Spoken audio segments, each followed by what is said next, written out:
Hola, muy buenas noches. Sean bienvenidos una semana más a Punto de Encuentro, este programa de Canal 8, esta tertulia divulgativa, informativa, en la que intentamos que ustedes, bueno, pues tengan mayor conocimiento o puedan sacar sus propias conclusiones sobre un tema que, como siempre digo, consideramos que pueda ser de su interés.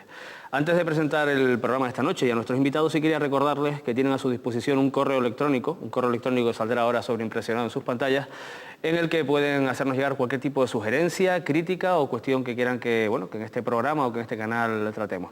Les recuerdo que el correo electrónico es puntodencuentro@canal8tv.com. Bueno, ¿y de qué vamos a hablar esta noche? Esta noche vamos a hablar de un tema, bueno, con amplio matiz y importancia y protagonismo sanitario. Hoy queremos hablar de las alergias en Canarias. No quizás porque, bueno, en Canarias se habla siempre de alergias cuando llega la primavera ya entró hace algún tiempo, pero en Canarias los datos apuntan que, como vivimos esta constante primavera, las alergias duran un poquito más. Queremos hablar de las alergias en Canarias, de qué situación tenemos aquí y de algunas de las cuestiones que quizás les resulten más prácticas a la hora de detectar cuando se sufre una alergia, posibles tratamientos, el camino a seguir. Y para eso hemos contado con la presencia, o contamos con la presencia esta noche de profesionales del sector sanitario, que además trabaja en el que es el centro de referencia provincial en cuanto a alergias en la provincia de Santa Cruz de Tenerife, que es el Hospital Universitario Nuestra Señora de la Candelaria. Paso a presentarles a nuestros invitados y comenzamos la tertulia, el debate en un momentito. Tenemos el placer de contar con don Javier Iglesias Souto, alergólogo del Hospital Universitario de la Candelaria. Buenas noches y muchas gracias por estar aquí, Javier. Muchas gracias a ustedes, buenas noches. A su lado tenemos a Paloma Poza Guedes, que también es alergóloga del Hospital Universitario de la Candelaria. Buenas tardes, Paloma, buenas noches, perdón. Buenas noches.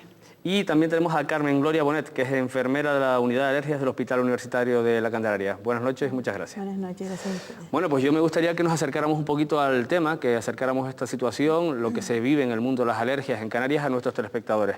Y aunque ya lo iremos desmenuzando a lo largo del programa, sí dar, digamos, un matiz general sobre cómo se vive el fenómeno de las alergias, la patología de las alergias en Canarias. Y si les parece, empezamos por el mismo orden de presentación para esta toma de posición inicial. Javier, bajo el punto de vista del alergólogo que ve, supongo, a diario a pacientes y que está, bueno, igual en el caso de Paloma, ¿no?, que está viendo casos constantemente, ¿hay alguna diferencia del fenómeno de las alergias en Canarias con respecto, por ejemplo, al resto del Estado?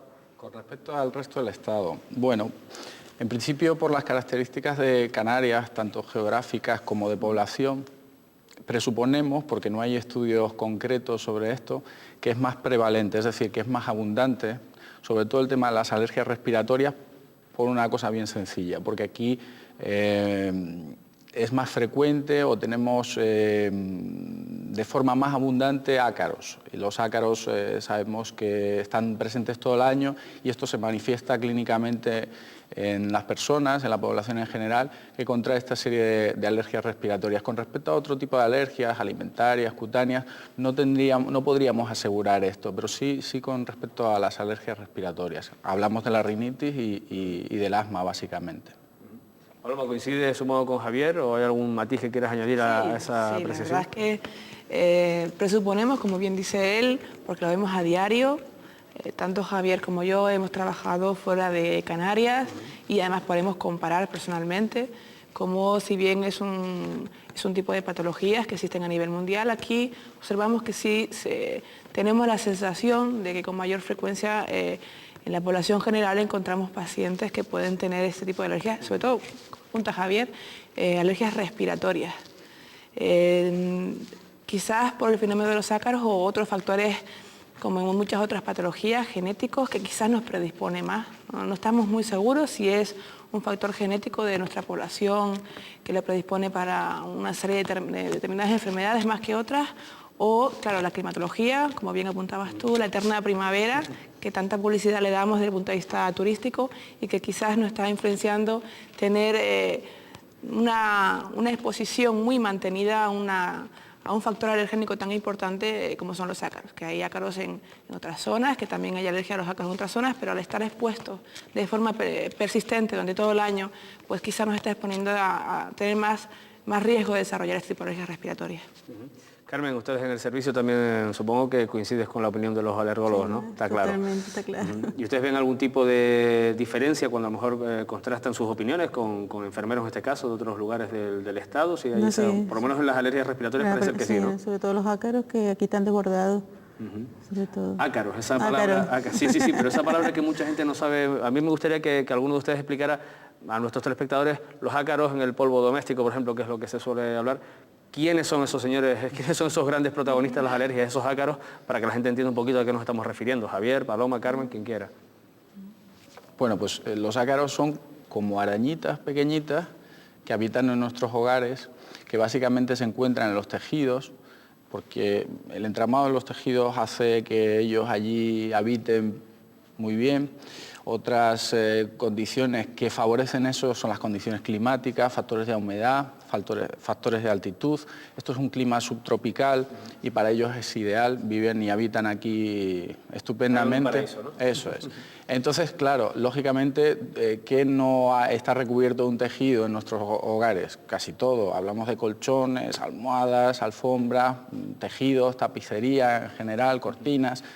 En todas esas zonas se encuentran, pero básicamente donde más encontramos es en los colchones y en las almohadas. Estos ácaros, que son como arañitas pequeñas, casi microscópicas, se alimentan básicamente de piel muerta y de otras sustancias, y cuando esos excrementos que producen o cuando ellos se mueren pasan a formar parte del polvo doméstico. Eso, cuando se inhala, pues produce una serie de síntomas alérgicos, ya sea a nivel de la nariz, como sabemos la rinitis, que produce una inflamación.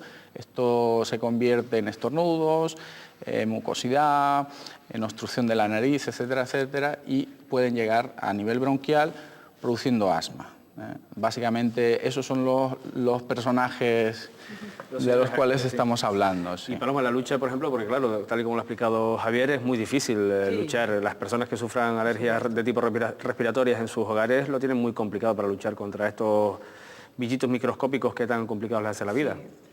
La verdad es que tenemos un problema con respecto a otras zonas, que la principal causa de alergia en nuestra zona es estéticamente poco vendible, ¿no? En otras zonas el polen parece que es hasta moderno, es muy chic. Y los ácaros, la verdad, cuando ven la foto se nos espantan y dicen, se asustan, ¿no? Y casi tenemos estoy viviendo en mi colchón o en mi almohada, ¿no? Sí, casi tenemos miedo de decirlo, ¿no? Y luego, aparte, que estamos hablando de, bueno, un microorganismo, pero realmente es un parásito, no es dañino desde el punto de vista de producir otro tipo de patologías que no sean las alérgicas. Y es un parásito natural del ambiente, es prácticamente, se puede decir que imposible erradicarlo, con lo cual nosotros intentamos transmitir a los pacientes que lo que se debe hacer es luchar para evitar la sobrepoblación, digamos, evitar una exposición muy intensa, que es lo que tenemos aquí realmente.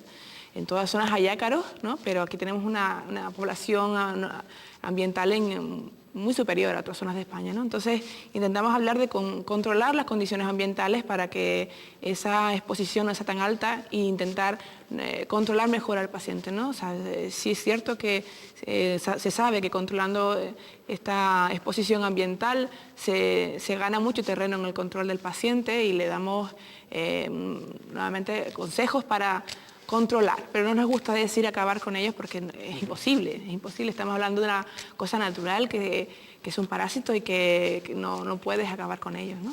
Pero hay medidas muy eficaces, porque si bien tenemos el factor en contra de que estamos en una zona en que las condiciones ambientales favorecen mucho, también sabemos que son muy limitadas, es decir, estamos en una zona en que tenemos la humedad justa para ellos, o sea, pero sabemos que bajando esa humedad, ellos tienen muy poca capacidad de sobrevivir.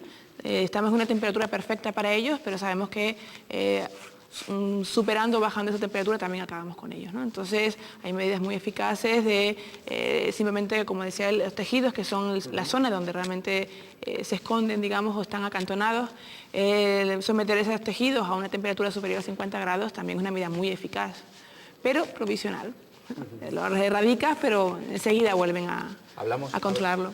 Hablamos de medidas para disminuir la exposición, es decir, lo que conseguimos con estas medidas, ya sea de ventilación de la casa, de la vivienda, retirar todos estos tejidos de los que hablamos, o controlar los factores de humedad, todas estas medidas contribuyen a disminuir la exposición, es decir, la inhalación, es decir, lo que nosotros respiramos va a ser menor en porcentaje, con lo cual los síntomas van a ser menores. Pero eso es un primer escalón en un tratamiento o una primera medida a efectuar en estas personas alérgicas a los ácaros. Carmen, ustedes a los pacientes, ¿qué consejos les dan, por ejemplo, en el tema de los ácaros, en el tema de las alergias respiratorias? Sobre todo medidas de control ambiental, como decía mi compañero, sobre todo, por ejemplo, a las madres con los críos, de las habitaciones, tenerlas lo más limpias posible, quitar todos los clásicos muñecos de peluche que le tienen las cunas todas llenas de muñecos de peluche y todo en plan de evitar ¿Y son la obedientes? ¿Se dan exposición. cuenta los pacientes que mejora su calidad de vida con esas medidas? Muchos no, o sea, niños, digamos, con asma un poco grave y tal, pues sí, pero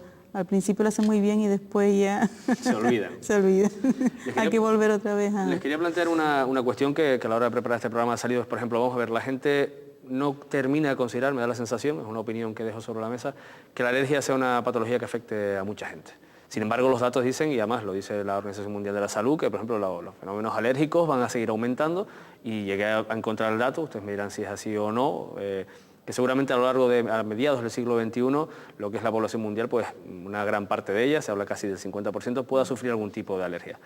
¿Por qué no percibimos que la alergia sea una enfermedad, si me lo permiten, importante? Y entiéndanme cuando digo el término importante, no digo que no lo sea, sino que tenga a lo mejor más importancia incluso en los medios de comunicación y en bueno, los tratamientos, y a la hora de que la gente conozca un poquito qué son las alergias, que las vean como un mal menor, ¿no? Cuando pueden ser algo serio, ¿no? Si no se cuidan y se tratan. Bueno, el dato que das tú del estudio que hizo la Organización Mundial de la Salud, que preveía, es un estudio de hace unos años, que preveía que a mediados de siglo el 50% de la población mundial, hablamos mundial, este porcentaje sería mayor en países desarrollados, porque se ha visto que es más frecuente las alergias en los países desarrollados.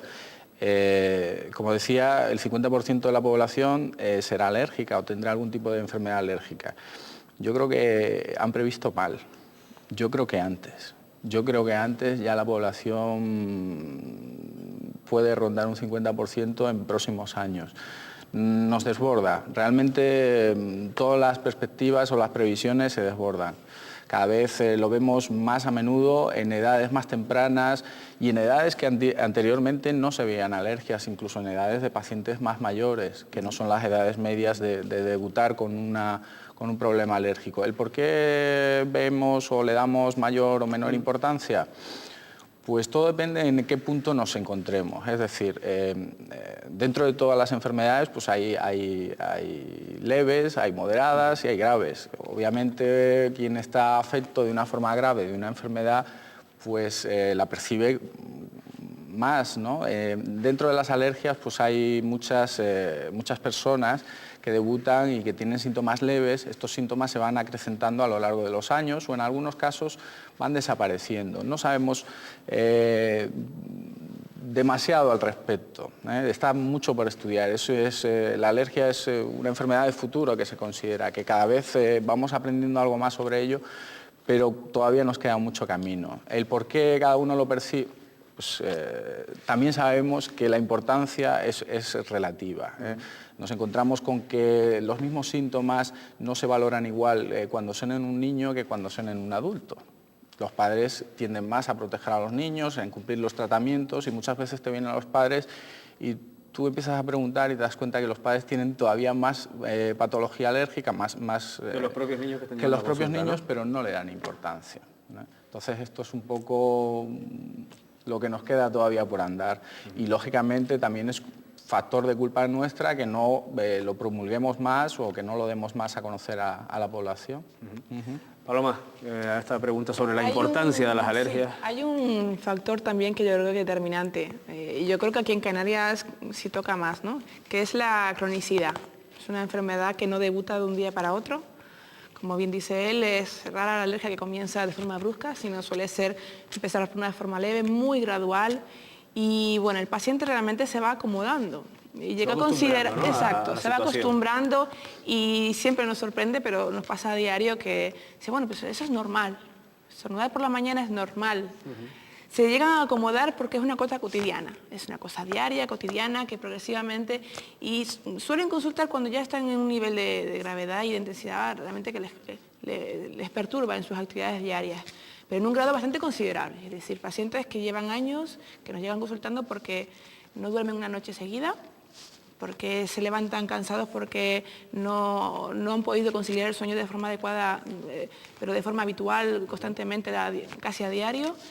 Pacientes que te cuentan que llegan al trabajo y no son capaces de concentrarse porque han dormido mal.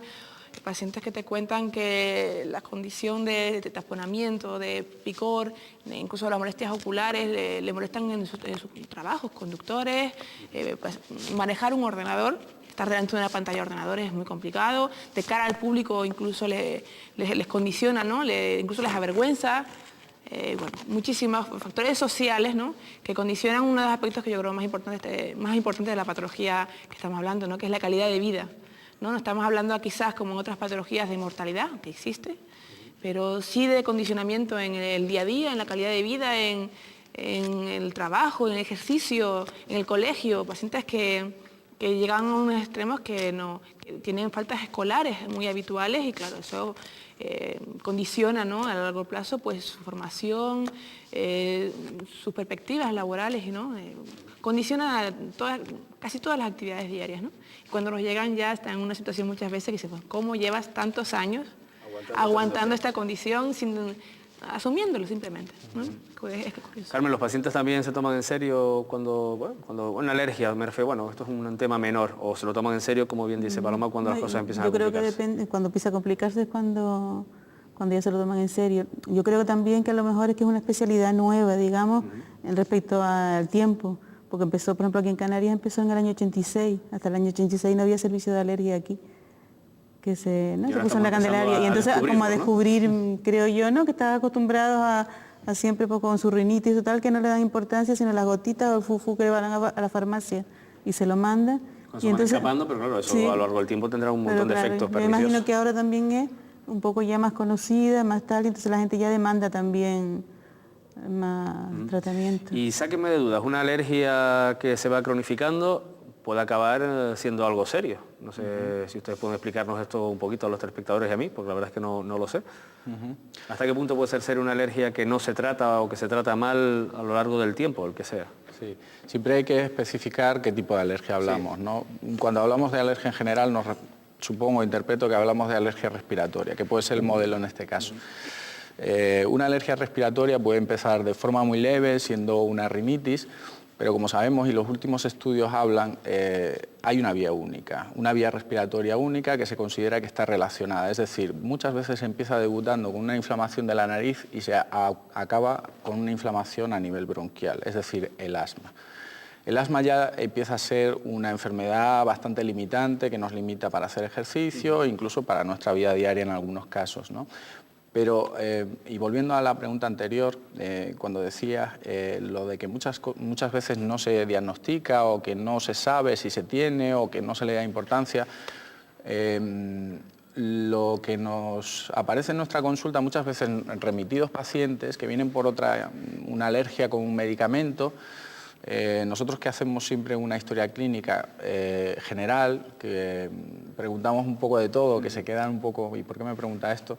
Encontramos en muchas ocasiones asmas o rinitis que no están diagnosticadas, que el paciente o la persona ha convivido con ello durante mucho tiempo, no le da importancia, se ha adaptado, pero que realmente lleva una vida limitada y no se da cuenta hasta que se le pone un tratamiento y empieza a mejorar y entonces es cuando se da cuenta que puede hacer deporte, que lo tolera bien o que puede hacer sus actividades del día a día, que no tiene esos síntomas que tenía antes y que no le daba importancia, ¿no? Todo esto también se corrige con una información, con una atención en su médico de atención primaria, cuando existen estas dudas que se remite al especialista y se estudia, ¿eh? Este es un poco el proceso habitual, pero ya te digo que sí es muy frecuente venir por una causa y acabar con otra. ¿Coincide, Paloma, con el planteamiento? Sí, totalmente. Quizás es cierto que nos pasa un poco eso, que vienen derivado por otra cosa quizás más aguda, ¿no? Que es cuando quizás te hace un poco levantar la bandera y ponerte en alerta, una urticaria, un episodio de asfixia agudo, que puede ser por muchos motivos. Que les asuste, ¿no? Sí, algo que realmente les asuste y luego tirando del hilo, al final resulta que a lo mejor lo más importante que tiene ese paciente es otra cosa y eso es el motivo de consulta, al final es el mal menor, ¿no? Y además quizás digamos que lo triste o lo lamentable es que muchas veces es una cadena, es una consecuencia muchos casos, de lo que tenía previamente y que no se ha podido pillar a tiempo, diagnosticar o el paciente no le ha prestado importancia, ¿no? Y cuando tú se lo explicas, mira, esto te pasa porque previamente te pasaba esto, esto, y claro, se quedan así un poco desconcertados, pero bueno, es quizás el problema que es una enfermedad realmente sistémica. La persona que es alérgica pues tiene que asumir su condición, ¿no? Y todo tiene en cierto grado relación, ¿no? Carmen, aparte de los médicos, también ustedes tienen un papel importante a la hora de informar a los pacientes, ¿no? Supongo que ese trabajo, hablo ya de los pacientes, los que tenemos ya en consulta, no hablo de la gente que no se ha enterado que sufre cualquier tipo de alergia y está todavía fuera del circuito, digamos. Hace unos años teníamos unas clases docentes que se informaba tanto de las medidas estas de evitación que habíamos hablado y tal, como después ya el manejo de, por ejemplo, los inhaladores, tal, o el manejo de cuando están en una crisis y tal. Pero claro, el trabajo nos desborda. Se ha desbordado de tal manera que eso se suspendió porque no teníamos materialmente tiempo para organizarlo. Ahora estamos intentando a ver si empezamos otra vez con recuperar esas campañas sí, que hacíamos. ¿Solamente dirigidas a pacientes o también a grupos de población general? No sé, pregunto, no, niños, en principio, si empezamos con niños, porque claro, siempre son como más importantes, ¿no? El que empiecen a un control bien llevado desde pequeño, vas a ver más resultados a la larga.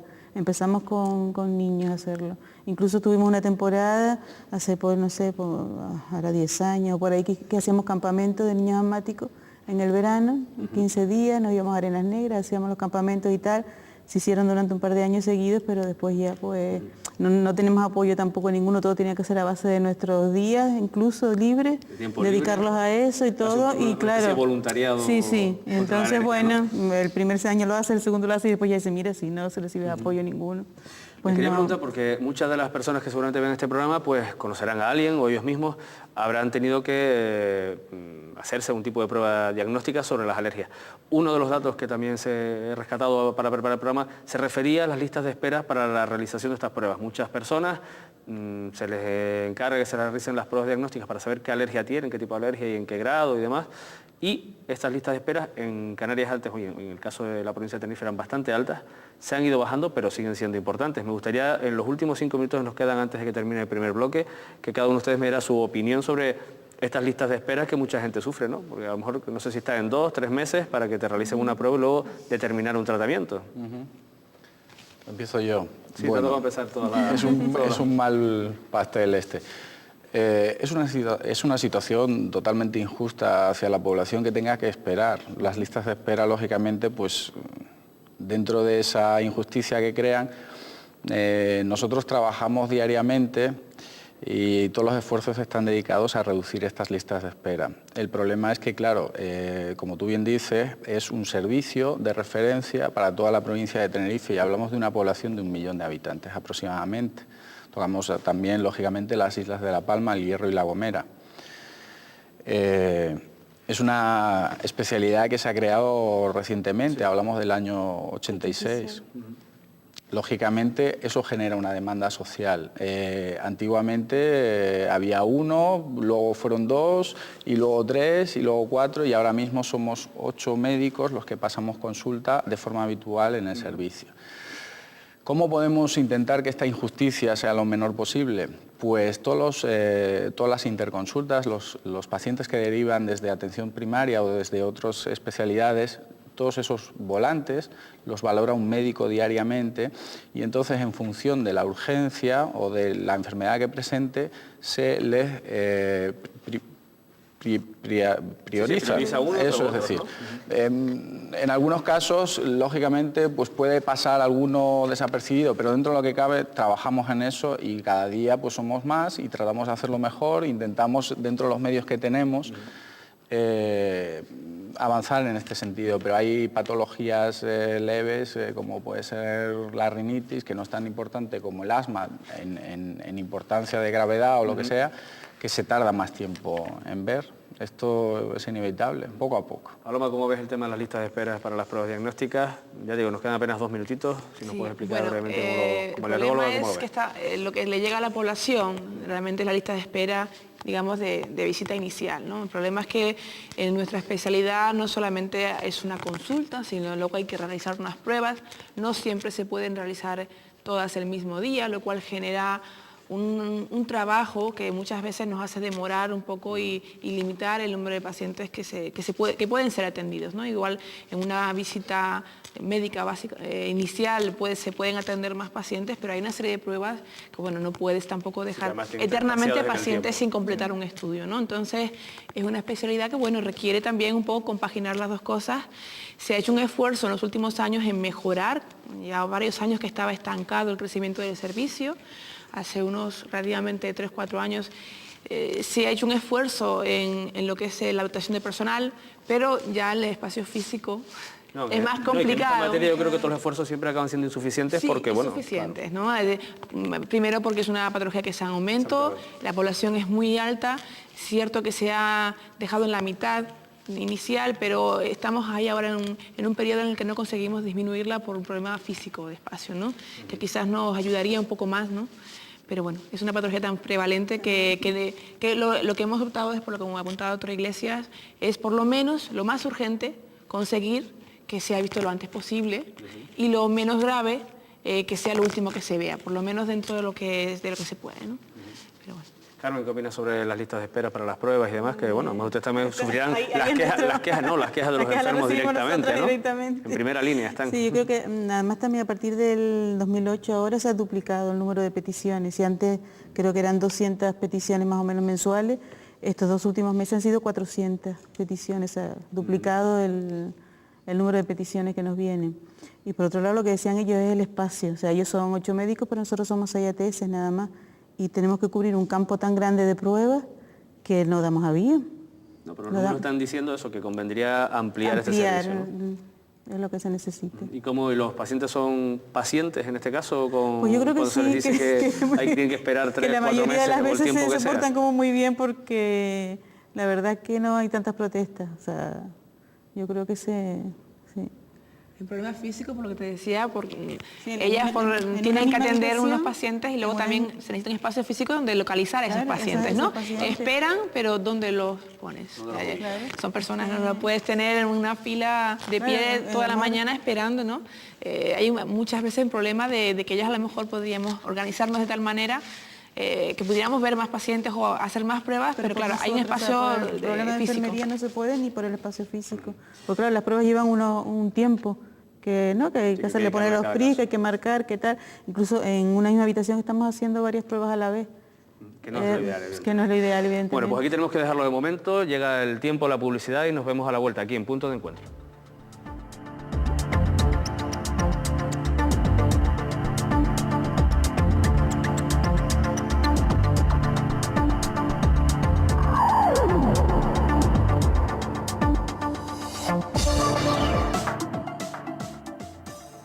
Buenas noches, aquí seguimos en Punto de Encuentro, hoy hablando sobre las alergias y todos los síntomas y todas las cuestiones que tienen que ver con este fenómeno en Canarias.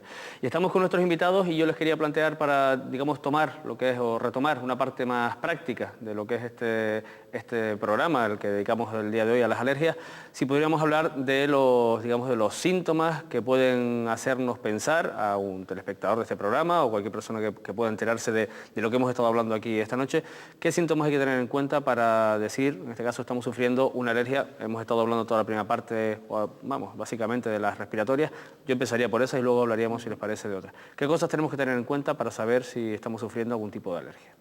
Si quieres, Carmen, lo hacemos al revés, como antes empezaba siempre Javier, ¿no? ¿Prefieres que empiecen ellos? Pues Paloma, Javier, quien quiera.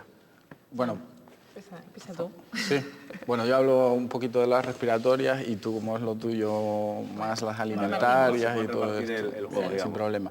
Bueno, con respecto a las alergias respiratorias hablamos básicamente de la rinoconjuntivitis y del asma. Los síntomas de la rinoconjuntivitis son los más conocidos, son el picor de la nariz, el estornudo, el moquillo, el moqueo constante y la congestión, es decir, el taponamiento, el estar trancado de la nariz. Es como ese catarro permanente que tenemos que no se nos acaba de curar, que no sabemos, y a veces asocia también o lleva consigo una debilidad, un cansancio. Estos síntomas, si los relacionamos con la exposición, por ejemplo, al polvo de casa, pues tenemos medio diagnóstico ya hecho. A veces pues ocurre en otras circunstancias, cuando se produce más en épocas de polinización, en primavera, pues podríamos ya empezar a investigar sobre el tema de los pólenes. Estos son básicamente los síntomas de la rinoconjuntivitis. Al nivel de la conjuntivitis, pues el picor de ojos, el lagrimeo constante, incluso ponerse el ojo rojo. Y a nivel del asma, pues son los síntomas de dificultad para respirar, que puede haber muchos niveles, que puede presentarse durante la actividad física, ya sea deportiva o que puede ser más grave o más avanzada y simplemente pues con dar una caminata, subir una cuesta, esa fatiga. Eso puede ir acompañado a veces por una tos que es una tos seca, una tos continua, que se presenta muy frecuentemente por las noches. Y también una tirantez a nivel del pecho. Esa sensación de no lleno bien los pulmones, eso también es un síntoma. Y por último, lo que llamamos sibilantes, que son los pitos en el pecho, ese zumbido que oímos en ocasiones cuando ya hay mucha inflamación del bronquio, eso se está cerrando y nos produce una sensación de asfixia. Lógicamente. Síntomas que algunos de ellos pueden ser confundidos con otro tipo de patologías, quizás por eso sea difícil definirlas, ¿no? O centrarlos. Claro, por eso los espectadores que nos están viendo y que presenten ese tipo de síntomas, lo que deben de hacer es consultar con su médico de atención primaria, que en principio hará un balance general, una valoración global y descartará pues, que tenga relación con otro tipo de patología, ya sea cardíacas o ya sea de otro tipo, y si lo considera, derivarlo al especialista para hacerle el estudio. Esto sería básicamente la rutina del día a día en cuanto a las alergias respiratorias. Paloma, si nos ayudas a explicar un poco otros síntomas con referido a otro tipo de alergias. Bueno, la alergia la verdad es que puede afectar realmente a cualquier parte del cuerpo. Quizás la más conocida, la primera en la que se piensa es la alergia respiratoria, pero es una enfermedad sistémica, ¿no? Estamos hablando de síntomas a nivel de la piel, síntomas, quizás el primero en el que pensamos es el picor, la sensación de picor, que puede ir acompañada o no de lesiones en la piel, ya sean abones, ya sean eczemas. Eso puede tener una causa alérgica, no siempre. Ahí los dermatólogos también son importantes a la hora de descartar otro tipo de orígenes no alérgicos. Y luego hablamos ya de síntomas digestivos, síntomas de malestar general en relación con determinadas causas, ¿no? Estamos hablando de uno de los temas que a mí más me gustan, que es la alergia alimentaria. Cosas tan cotidianas como el contacto con alimentos, que ¿quién no tiene contacto con alimentos a diario? Y tiene manifestaciones que no consigue relacionar con nada, que muchas veces son muy cotidianas, otras veces son muy agudas y más fáciles de detectar, pero a veces son muy cotidianas. Y el paciente pues no hace más que cambiar de dieta o ir a diferentes especialistas sin encontrar una causa. Y al final es una causa de alergia alimentaria, ¿no? Que pueden ser de síntomas, dependiendo de la edad del paciente, de síntomas puramente digestivos, de vómitos, de ritmo del cambios del ritmo intestinal, de forma de dolor abdominal, diarrea, síntomas cutáneos también, síntomas como el picor o urticarias, como hemos comentado antes, pero siempre en relación con la ingesta de determinados alimentos, ¿no? Es quizás una de las enfermedades más complicadas de detectar, ¿no? Y más dependientes de especialistas, ¿no? Exige un trabajo casi de detective, ¿no? Para saber, Sí. Bueno, primero determinar qué sea una alergia alimentaria y segundo, a ver qué es lo que lo produce, ¿no? Por supuesto. Son pacientes que, a no ser manifestaciones muy agudas, muy en relación directa, estamos hablando de relación de segundos en relación con el alimento, muchas veces nos llegan también muy tardíamente, después de haber consultado a múltiples especialistas y que ya como último remedio le dicen, a lo mejor es una alergia. A lo mejor es una alergia, ¿no? Por descartar ya en último lugar, ya desesperados. Y el problema es eso de que no siempre son los mismos síntomas, son muy variados, casi desde el contacto, la inhalación, la ingesta, ¿no? Después de haber comido un alimento que no siempre comemos lo mismo, evidentemente, a veces sí, a veces no. Entonces eso crea una diferencia en cuanto a la presentación, el horario, que hace difícil sospecharlo, ¿no? Pero médico de primaria, después de múltiples pensamientos de posibilidades, al final dice, pues a lo mejor es una alergia. Al final el catálogo dice, bueno, pues igual es una alergia, vamos a derivarlo al servicio. De las enfermedades que más cuesta que nos lleguen, ¿no? Y quizás de las que más son nuestras, ¿no? porque la verdad es que en algunos casos son reacciones muy graves. Estamos hablando de compromiso sistémico, personas que tienen lo que llamamos una anafilaxia, que es un compromiso sistémico, una respuesta orgánica que asusta mucho al paciente. Ahí sí suele ya ser derivado. Una reacción casi de rechazo del cuerpo a esa gente. Se produce una reacción puramente alérgica en la que ya la respuesta es de todo el organismo. Hablamos de compromiso de la piel, respiratoria, digestiva, incluso que produce una pérdida de conciencia y ya asusta mucho al paciente. Ahí suele ya sospecharse. Lo problema es antes, ¿no? Cuando son manifestaciones más sencillas o más vagas o más dispersas y cuesta sospecharla, ¿no? Y Carmen, ustedes cuando se enfrentan, digamos, a esta sintomatología que ya describen los médicos, la ven allí al paciente directamente, incluso haciéndole las pruebas, intuyen en ocasiones por dónde va, digamos, la música de la alergia que lleva ese paciente. Porque muchas veces, como están 20 minutos lo que leemos las pruebas, pues como estamos hablando con ellos y tal, pues te empiezan a contar, a lo mejor en el despacho del médico se cortan un poco más, y entonces allí ya más distendidos y tal, sí, ¿no? Pues entonces ahí ya nos empiezan a contar y vamos a tener, mira, que cuenta esto y esto y esto y es por esto, y ahí se confiesan un poquito también. ¿Coinciden ustedes con lo que dice Carmen, que se sueltan a lo mejor a la hora de hablar con... En nuestra especialidad es fundamental el trabajo en equipo. Ellas nos aportan ese lado que no vemos nosotros, es verdad. El paciente muchas veces pues no, o en ese momento pues porque está nervioso o porque se olvida, se pasan muchas cosas y entonces esos pequeños detalles nos los van aportando. Pero sí es verdad lo que decía Paloma, los síntomas leves son los más difíciles un poquito de... cuando son síntomas graves, que hablamos de que la alergia es una respuesta anómala, es una reacción de hipersensibilidad hacia una sustancia que a otras personas no les causa ningún efecto, ¿no? Y que puede llegar a ser una reacción tan grave que puede conllevar la muerte. Esas reacciones las tenemos al día siguiente, por esas no hay problema. Lo complicado es eso, el ver pacientes que tienen síntomas leves, que no encajan en ningún sitio y que como cajón desastre acabamos nosotros recibiéndolo. Muchas veces estudiamos, no hay alergia y el resultado pues es un poco de decepción, pero claro, no todo es una alergia, no toda la mancha que sale en la piel es una alergia, ni todo estornudo es una alergia. Les quería preguntar a los tres, cuando se hacen las pruebas diagnósticas, ¿se buscan todo tipo de alergias o se va focalizado según el criterio que establecen en este caso los médicos? Porque en algunos casos será muy fácil detectarlas o será, digamos, casi de cajón. Ustedes ven un cuadro y dicen, bueno, esto tiene toda la pinta, al 90% de que es esto o aquello otro. Sí, sin embargo, van dirigidas las pruebas, lo que la pregunta les quería hacer, siempre. Sí, están basadas básicamente en el interrogatorio, ¿no?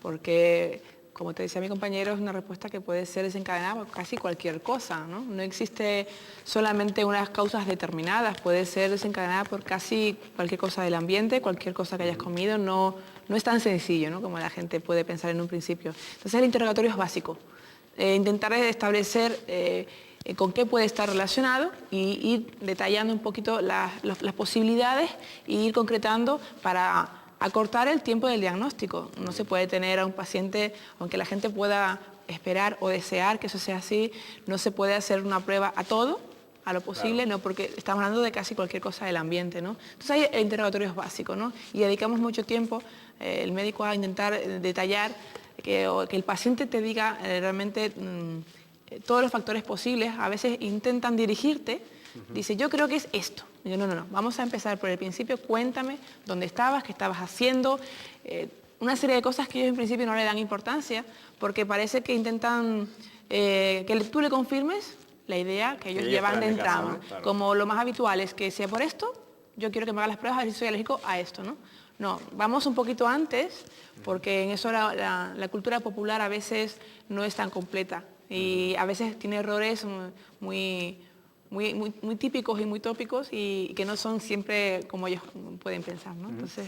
Me gustaría que levemente, tanto Carmen como ustedes dos, me explicaran, bueno, en qué consisten las pruebas, cómo se hacen las pruebas, porque hay, digamos, un cierto desconocimiento por parte de la población. Las pruebas alérgicas, bueno, pues la gente tiene en cuenta pues los registros estos que se hacen, ese tipo de ideas que la gente puede tener, pero a mí me gustaría que nos explicaran en qué consiste la prueba. Supongo que en someter, en este caso, a la piel o pues a una serie de sustancias o de cuestiones que puedan hacer saltar las alarmas. Si cualquiera de los tres, Carmen, si quieres explicar tú. Bueno, como es mi campo, ¿no? Pues en principio lo que llaman habitualmente pruebas, tenemos un grupo de pruebas cutáneas, Por ejemplo, lo que llaman... Esas son las más conocidas. Las más conocidas, las pruebas cutáneas. Entre las pruebas cutáneas tenemos el prick test, que es la clásica prueba alérgica, que usamos los antebrazos para realizarla, y consiste en poner el alergeno que sospechemos que produce la reacción alérgica, se pone una gotita en la piel y a través de esa gotita con una laceta rompemos la piel para poner el contacto del alergeno con el organismo, ¿no? Entonces se esperan 20 minutos y a los 20 minutos tenemos un resultado con una pápula y un eritema que se mide y tal. Normalmente usamos baterías, como dijeron mis compañeros, de ácaros o pólenes o alimentos, o ¿no? distintas baterías de fruta, verdura, de todo lo que se pueda ver, ¿no? Después tenemos otras pruebas cutáneas que son las intradermorreacción, que ya se usan más bien en costa de medicamentos, toda la alergia a medicamentos, que es otro campo enorme. ¿Y se hace por el mismo sistema? Se hace más o menos por el mismo sistema también. Después tenemos ya pruebas respiratorias. Bueno, pruebas cutáneas también tenemos las de parches, de contacto, que son pues toda la parte de metales, de alergia a metales, de alergia pues a sustancias para curtir el calzado, o de tintes de ropa, o de... Sí, más bien toda alergia cosa, profesional, todo se prueba cualquier cosa, que todo se prueba cutánea, es una respuesta tardía, se dejan unos parches puestos a 48 horas y luego se leen a las 48 horas. ¿Y la efectividad de estas pruebas, para los médicos al menos, digamos, perfecto, 100%? Nunca, ¿no? Nunca 100%. Lo que pasa es que con lo que nos cuenta, más resultados de pruebas, luego también tenemos las pruebas analíticas, se hacen análisis, o como ella iba a comentar, las pruebas respiratorias, la famosa espirometría, que es una prueba que nos indica los valores respiratorios, ventilatorios, se utiliza sobre todo pues, para pacientes asmáticos, vemos un poco cómo evoluciona el tratamiento o la afectación que tiene a nivel de inflamación del bronquio, y son básicamente las pruebas, pero las pruebas son muy variadas, hay todo tipo de pruebas, y todo lo que se nos ocurra que pueda ser uno alérgico, pues todo eso intentamos probarlo. La fiabilidad de las pruebas, nos apoyamos en estudios, lo fiable que sea, lo específico que sea esa prueba o lo sensible que sea esa prueba, pero es como el diagnóstico se emite con un conjunto de todo. No nos fiamos exclusivamente de una prueba en concreto. Hay reacciones que son falsos positivos. En el mundo de la medicina en general y en el de las alergias en particular, me da la sensación que, por ejemplo, hay una cuestión que tiene también su interés y que me gustaría que aclaráramos entre todos. Muchos de los síntomas que ya hemos expresado que definen cualquier tipo de alergia se pueden parecer a otro tipo de enfermedades. Y además, en España y en Canarias también, como no, somos muy aficionados a esto que se ha llamado la automedicación. Y entonces nos llevamos, bueno, pues tenemos esa rinitis, como bien decía antes Javier, o cualquier otro síntoma, y acudimos al primo, al vecino, al tío. No, exactamente eso tuve yo y me tomé esto. Entonces incluso nos prestan o nos regalan el medicamento. Eso complica cualquier tratamiento, a lo mejor enmascara algún tipo de síntomas, pero no los cura. Sobre esto me gustaría que hablaran los tres un poquito, porque creo que es fundamental que la gente sepa que el automedicarse ya está mal, pero ahora encima jugando con las alergias, pues un poco más complicado, ¿no? Sí, la verdad es que el problema es que como suelen comenzar de una forma, como comentaba antes, progresiva, y muchas veces el paciente pues no sabe o desconoce que es alérgico, lo achaca a otras causas, como comentaba antes mi compañero, un catarro, que un poquito prolongado, pero bueno, o catarro tras catarro, o el famoso es que cogí frío, y enseguida lo achacan a lo que, como tú bien decías, a lo que tuvo mi vecino, y no le dan lo suficientemente relevancia como para acudir al médico. Entonces, quieren salir del paso, los catarros diarios, se toman cualquier cosa, muchas veces no saben ni lo que se toman, porque nos pasa que te tomaste, no lo sé, unas pastillas. No saben si era un antibiótico, si era un analgésico, no tienen realmente idea del contenido, pero quieren un poco, no le dan importancia ni el origen ni lo que toman, solamente quieren pasar el catarro, ¿no? Y van acumulando catarro tras catarro, y llega un momento en que surgen las complicaciones. Surgen las complicaciones en el sentido de que esa alergia no tratada puede complicarse con un problema a nivel del oído, una sinusitis, y vienen ya con una serie de patologías acumuladas que a veces incluso te cuesta creer que todo comenzó por una alergia. Se ha complicado la cosa. Sí. ¿Había la automedicación? Yo quería decir una cosa a favor del paciente también. Quiero decir, todos somos pacientes en un momento dado y todos no tenemos que saber de todo. Lógicamente, pues uno recurre a veces al primo que tiene lo mismo o al amigo como consejo, porque muchas veces, pues si es una cosa leve, el ir al médico le supone a lo mejor pedir una cita, que lo vean en 4 días, esperar 3 horas por la mañana y dice, bueno, pues voy a probar a ver qué pasa. Es cuando ve que ese tratamiento no le va bien o cuando lleva días y no mejora, cuando dice, bueno, pues tendré que ir al médico. Yo creo que aquí el sentido común en general, lógicamente, pero sí es verdad que, bueno, uno echa mano de lo que tiene. Sí, pero por ejemplo, usted se encuentra en casos que a lo mejor por automedicarse se ha complicado, o algo que podía ser una cuestión leve se ha complicado, ¿no? Supongo. Sí, porque muchas veces esos medicamentos son parches que se ponen para mejorar un poco unos síntomas, pero eso sigue evolucionando, sigue cronificándose, empeora esa enfermedad y cuando llega a nosotros, pues si lo hubiésemos cogido a tiempo o un tiempo antes, pues hubiese ido mejor. Y muchas veces sí es verdad que determinados tratamientos nos enmascaran cosas. Nos da mucha rabia cuando vienen pacientes tomando el antihistamínico, es la pastilla de la alergia, y vienen a hacerse pruebas. Lógicamente una pastilla de la alergia lo que evita es que tengamos reacciones alérgicas y nosotros con las pruebas cutáneas medimos esas reacciones alérgicas. Que no sirve para nada la prueba. Ese día no se le pueden hacer pruebas y esto en el caso de un paciente que sea de la isla de Tenerife, pues bueno, dentro de lo que cabe pues viene otro día y tal, pero cuando son de otras islas les supone volver a pedir un vuelo con lo que conlleva. Entonces sí es verdad que tengan un poquito en cuenta que cuando vayan a ir al especialista de alergia, al alergólogo, unos días antes, o al menos una semana, 10 días antes, dependiendo del antihistamínico, no lo estén tomando para esto. Carmen, ¿y ustedes les confiesan ya en ese momento de intimidad, haciéndose la prueba, les confiesan, pues es que he estado tomando estos días esto o lo otro porque me lo dijo un amigo, ¿no? Un montón de veces, sí, un montón de veces, y cuando ya tienes todas las pruebas puestas, cuando tienes tal, no, yo estaba tomando, y ellos se lo acaban de preguntar, pero no son capaces de decirlo. También yo quería también notar que la alergia a medicamentos, que también tiene un montón de problemas porque, claro, ellos no saben la composición o la base del medicamento, entonces te viene con una lista que a algunos le da reacción y después te repiten y tienen la lista que traen y es todo a lo mejor el mismo componente químico.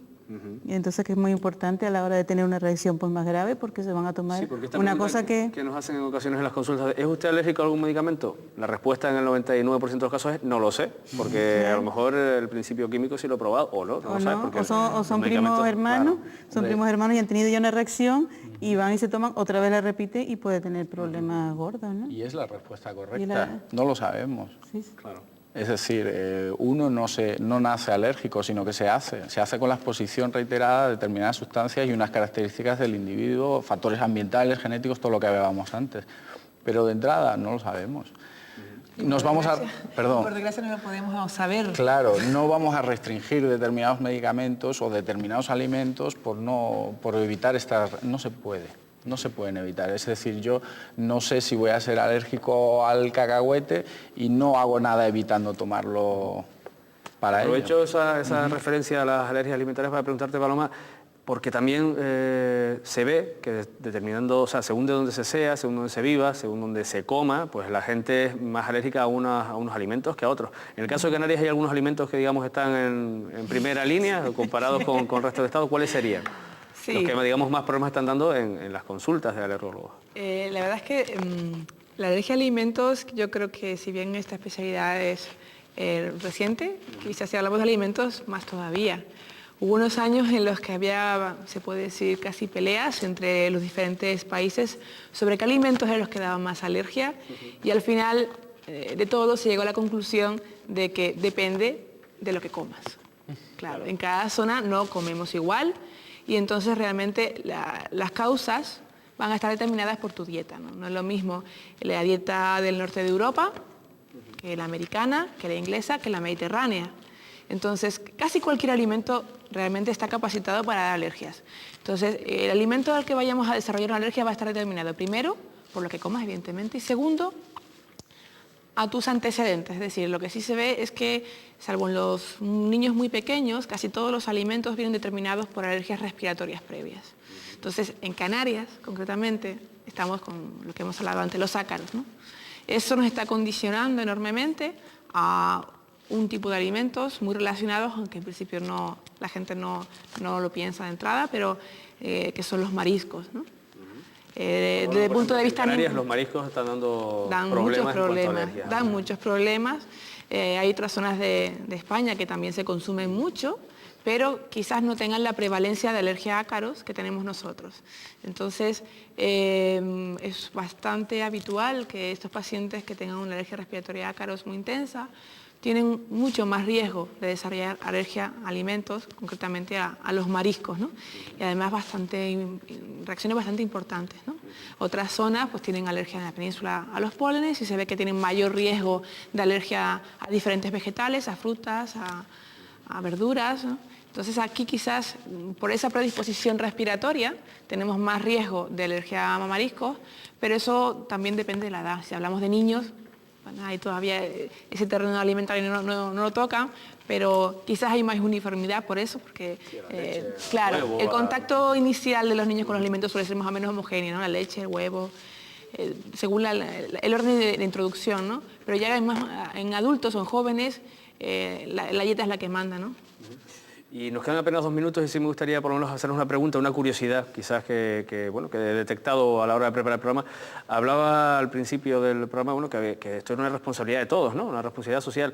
Y, por ejemplo, en el caso de las alergias a pólenes, parece ser que no está muy claro que haya estudios concienzudos y serios sobre, por ejemplo, cualquier ayuntamiento, cualquier, digamos, institución decide crear una zona jardinada, un parque, o en la misma calle del Castillo se deciden poner unos olivos, por ponerles un ejemplo. O sea, y se introducen especies que a lo mejor pueden ser importantes a la hora de generar alergias por pólenes. ¿Sobre esto ustedes podrían aportar algo? Sí, existe un problema ahí quizás también de cultura.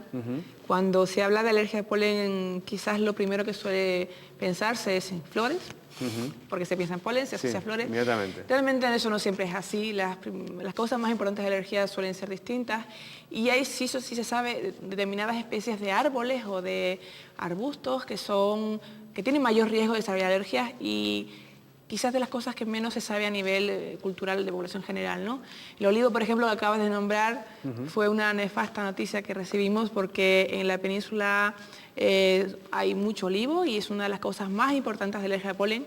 Aquí estábamos a salvo y ahora resulta que lo están introduciendo. En el centro de la ciudad, además. Lo están introduciendo además a nivel peatonal, como una forma. Yo no tengo ningún problema personal con los olivos, pero es una lástima que era una de las alergias de las que estábamos a salvo y por motivo de estética la estamos introduciendo y estamos exponiendo a la población a una alergia potencialmente muy grave, porque se sabe que es una de las alergias polínicas más importantes y de las primeras causas en la península y en todo el mundo. Pues yo lamento decirles que nuestro tiempo ha volado, que se ha acabado, digamos, los 60 minutos que tenemos dedicados para hablar de las alergias en Canarias. Les agradezco su presencia y a ustedes nada más, esperar que haya sido de su interés el programa. Acabamos además con este llamamiento a las autoridades para que también tengan en cuenta, consulten a los servicios de alergología sobre qué especies nos pueden dar algún tipo de problemas y que no las coloquen en la puerta de casa, ni en los jardines, ni en los parques, ni en las plazas que disfrutamos. Por nuestra parte nada más, hasta la semana que viene y les esperamos aquí en Punto de Encuentro.